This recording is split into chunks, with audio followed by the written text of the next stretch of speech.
Hey guys, welcome back to my channel. So today I'm going to be doing a little book haul.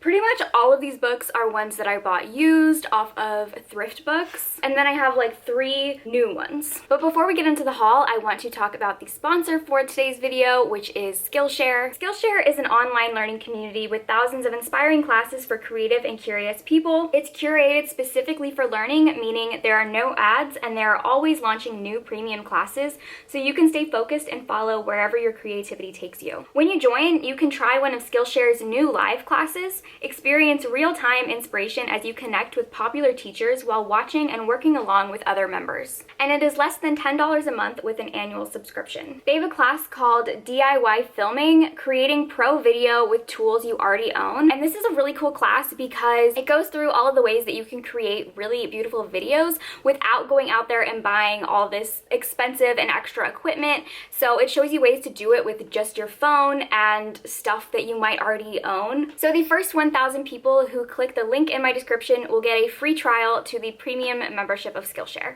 I'll start with the new ones that I bought. So the first 2 I had pre-ordered. So these Violent Delights by Chloe Gong. This is a YA fantasy that takes place in the 1920s Shanghai, and it's like a Romeo and Juliet retelling, and it sounds so amazing, and like everybody who has read this has really been hyping it up. I have already filmed my December TBR, which hasn't been uploaded yet, but sneak peek to something that may be on that TBR.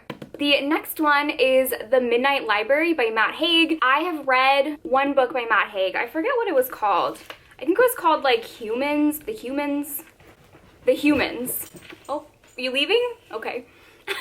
It was called The Humans, and it was a very strange book, but I really enjoyed it. And this sounds really cool. So basically, there's this library that contains all of the different choices that you make in life and the different paths that your life could go on based on the choices that you make. And the main character finds herself in the Midnight Library, and she's able to go back to different points in her life and make different decisions and see like the different paths that her life could have gone on. So it sounds really interesting. I love books that play with like time and reality, so I am very excited for this one. And then the last new book that I bought, well, the book isn't new, but it's like I bought it new. That is Pretty Reckless by LJ Shen. If you guys know, I kind of have like a complicated relationship with LJ Shen because I loved Vicious, and then I tried to read other books in that series and I wasn't feeling them. I haven't liked her standalones. My friend Lainey told me that I would really like this because the main female character in this reminded her of Catherine Pierce from The Vampire Diaries, who is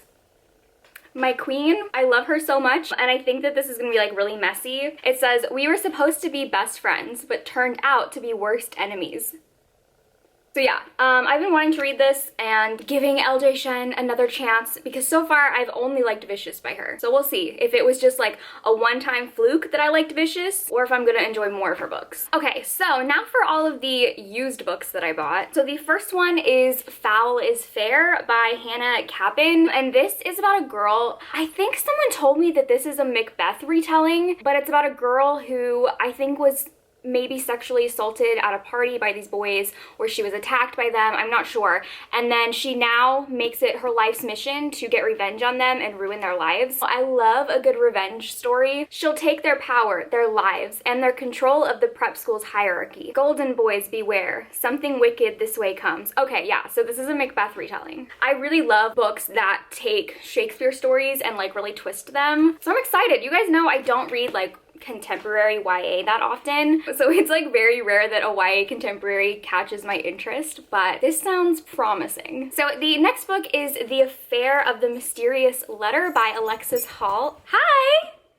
Hey, baby! The Affair of the Mysterious Letter by Alexis Hall. Alexis Hall is an author that I've been recommended a lot because he is an Own Voices queer author. This sounds so up my alley. So it says it's a witty and weird fantasy novel that pays homage to Sherlock Holmes. This is like a fantasy, like a historical fantasy steampunk twist on Sherlock Holmes and Watson, where Holmes is now a drug-addled sorceress. And I think there's a lot of representation in here. I believe that the main characters, one of them is pan and the other is trans. I'm just very excited for this, especially because a lot of people have told me to read Alexis Hall's books, and this sounds like the most up my alley alley. So the next book that I got is The Glass Hotel by Emily St. John Mandel, who is the author of Station 11, which is a book, I think it was like one of the first books I read this year, and I loved it so much. I gave it 5 stars, and this is her new release. I think this came out this year. Yeah, it came out this year. So this says that it is the intersection of 2 seemingly separate events. One of them is where a massive Ponzi scheme collapsed, and then the other is a mysterious disappearance of a woman from a ship at sea. And she's like weaving together these stories.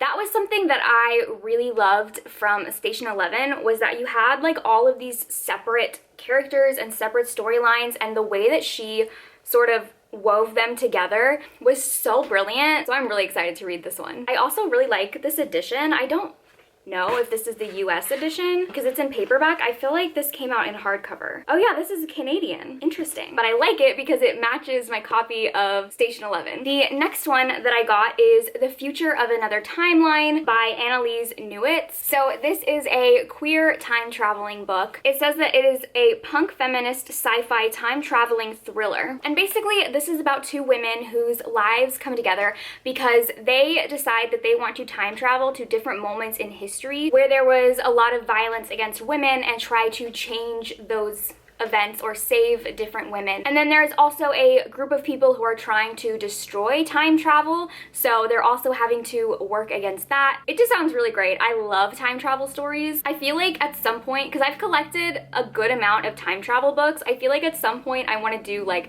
a whole time travel reading vlog where I'm just reading books about time travel. I feel like that would be a lot of fun because there's so many different ways that you can do time travel. Oh my god, you guys have to see this. They're both asleep. We got one sleeping there and the other sleeping there.